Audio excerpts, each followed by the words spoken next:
ఉమ్మడి చిత్తూరు జిల్లాలో ఉప ముఖ్యమంత్రి పవన్ కళ్యాణ్ 2 రోజుల టూర్లో ఎలాంటి పొలిటికల్ హడావిడి కనిపించలేదు. అటవీ సమస్యలు, వన్యప్రాణుల దాడుల పరిష్కారం కోసం వచ్చిన పర్యటన అధికారుల సమీక్షలకే పరిమితమైందనే విమర్శలు వినిపిస్తున్నాయి.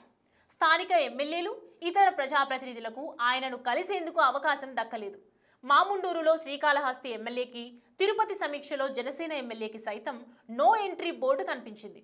అంతేకాదు, ఏనుగుల దాడులతో అల్లాడుతున్న చిత్తూరు జిల్లా రైతుల గోడు వినకుండానే ఆయన పర్యటన ముగిసిందట. ఇంతకీ పవన్ ఎందుకలా తన షెడ్యూల్ను రూపొందించారు అనే చర్చ జరుగుతోంది. Deputy CM one man show.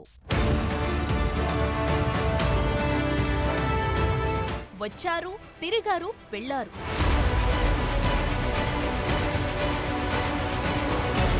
ఎమ్మెల్యేలను కలిసే టైం లేదా? పవన్ తిరుపతి టూర్పై విమర్శలు.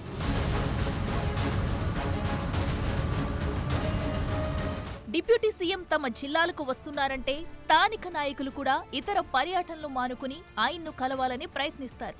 కానీ ఇటీవల పవన్ కళ్యాణ్ తిరుపతి జిల్లా పర్యటనలో మాత్రం ప్రజా ప్రతినిధులకు నో ఎంట్రీ బోర్డు పెట్టారు. ప్రత్యేక విమానంలో వచ్చిన ఆయన నేరుగా మాముండూరు అటవీ ప్రాంతంలోని పర్యాటక కేంద్రానికి వెళ్లారు. అక్కడి అధికారుల నుంచి వివరాలు సేకరించి వాచ్ టవర్ నుంచి పరిసరాలను పరిశీలించారు. అనంతరం అటవీ ప్రాంతంలో మొక్కలు నాటే కార్యక్రమంలో పాల్గొన్నారు. మాముండూరు అటవీ ప్రాంతం శ్రీకాళహస్తి నియోజకవర్గం పరిధిలోకి వస్తుంది. ఈ సందర్భంగా శ్రీకాళహస్తి ఎమ్మెల్యే బొజ్జల సుధీర్ రెడ్డి ఉప ముఖ్యమంత్రిని కలిసి పలు కీలక సమస్యలను ప్రస్తావించాలని సిద్ధమయ్యారు. ముఖ్యంగా రేణుగుంట, ఏర్పేడు అటవీ ప్రాంతాల నుంచి వస్తున్న వన్యప్రాణులు దాడుల కారణంగా ప్రజలు ఇబ్బందులు పడుతున్నారని, దీనిపై అటవీ శాఖ నిర్లక్ష్యం చేస్తుందనే విమర్శలను ఆయన దృష్టికి తీసుకురావాలనుకున్నారు. బాలాజీ రిజర్వాయర్ నిర్మాణం కోసం అటవీ భూముల సేకరణపై స్పష్టత లేకపోవడంతో ప్రాజెక్టు పూర్తి కావడం లేదు అనే విషయాన్ని పవన్ కు వివరిద్దామనుకున్నారట. అంతేకాదు, శ్రీకాళహస్తి ఆలయం సమీపంలోని కొండలపై చెట్ల పెంపకానికి అటవీ శాఖ తీసుకోవాల్సిన చర్యలపైన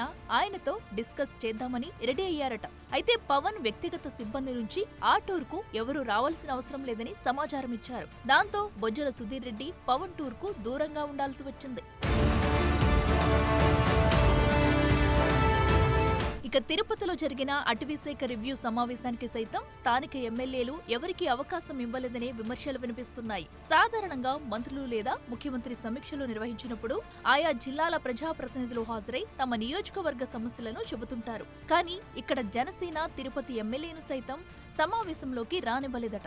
దీంతో ఆయన పక్క గదిలో ఉండిపోవాల్సిన పరిస్థితి తలెత్తింది. తిరుమలతో పాటు తిరుపతిలో ఉన్న అటవీశాఖ సమస్యలను డిప్యూటీ సీఎం దృష్టికి తీసుకెళ్లాలని ఎమ్మెల్యే సిద్ధమైనా అది సాధ్యపడలేదు. హస్తకళల అభివృద్ధి చైర్మన్ డాక్టర్ హరిప్రసాద్ కూడా ఎర్రచందనాన్ని హస్తకళల కార్పొరేషన్ కు కేటాయించాలని విజ్ఞప్తి చేయడానికి ప్రపోజల్ సిద్ధం చేసుకున్నారు. కానీ ఆయన్ని కూడా కలవడానికి అవకాశం దక్కలేదనే టాక్ ఉంది. ఇక రెండవ రోజు పర్యటనలోనూ ఇదే పరిస్థితి ఎదురైందట. పలమనేరుకు వచ్చిన ఉప ముఖ్యమంత్రికి స్వాగతం పలకడానికి MLA Amarnath Reddy, Chittoor MLA Gurajala Jagan, Puthalapattu MLA Muralimohan వచ్చారు. అయితే రైతులతో సమావేశం అవుతారని ముందుగా చెప్పిన డిప్యూటీ సీఎం నేరుగా ముసలిమడుగు ఏనుగుల క్యాంపుకు వచ్చి అధికారుల సమావేశంలో మాత్రమే పాల్గొన్నారు. ఏనుగుల దాడుల గురించి వివరించడానికి ఎమ్మెల్యేలు ప్రయత్నించినా ఆయన పట్టించుకోలేదనే చర్చ నడుస్తుంది. ఏనుగుల దాడులతో అల్లాడిపోతున్న తమ మాటలు కనీసం అటవీ మంత్రిగా పవన్ కళ్యాణ్ వింటారని ఆశించిన రైతులకు ఈ పర్యటన నిరాశనే మిగిల్చింది. ఏనుగుల బాధితులు ఏడాదిన్నర తర్వాత తమ కష్టాలు వినడానికి మంత్రి వస్తున్నారని ఆశగా వచ్చారు. పంట నష్టం కొద్దిగా జరిగితే పరిహారం అంతకంటే తక్కువగా ఇస్తున్నారని రైతులు ఆవేదన వ్యక్తం చేస్తున్నారు. పంటలను రక్షించుకోవడానికి ఒక్కోసారి రైతుల విద్యుత్ వైర్లను వేయడం, అటవీ జంతువులు చనిపోవడంతో రైతులపై కేసులు పెడుతున్నారని వారు వాపోతున్నారు. అటవీ శాఖ లెక్కల ప్రకారమే పెద్ద ఎత్తున పంట నష్టం జరిగినట్లు చెబుతున్నా పరిహారం విషయంలో నిర్లక్ష్యం ఉందనే విమర్శలు ఉన్నాయి. ఈ నేపథ్యంలో తమ గోడు చెప్పుకుందామని వచ్చిన రైతులకు ఉప ముఖ్యమంత్రిని కలిసే అవకాశం దక్కకపోవడంతో వారు తీవ్ర నిరాశకు గురయ్యారు. మొత్తం మీద ఉమ్మడి చిత్తూరు జిల్లా పర్యటనలో ఉప ముఖ్యమంత్రి సమక్షంలో అధికారులకు తమ సమస్యలు వినిపించుకుందామనుకున్న రైతులకు, అధికారులకు వార్నింగ్ ఇద్దామని భావించిన స్థానిక ప్రజాప్రతినిధులకు నిరాశ మిగిలింది. ఈ పర్యటన స్థానిక జనసేన క్యాడర్కు సైతం నిరాశ కలిగించిందనే గుసగుసలు వినిపిస్తున్నాయి.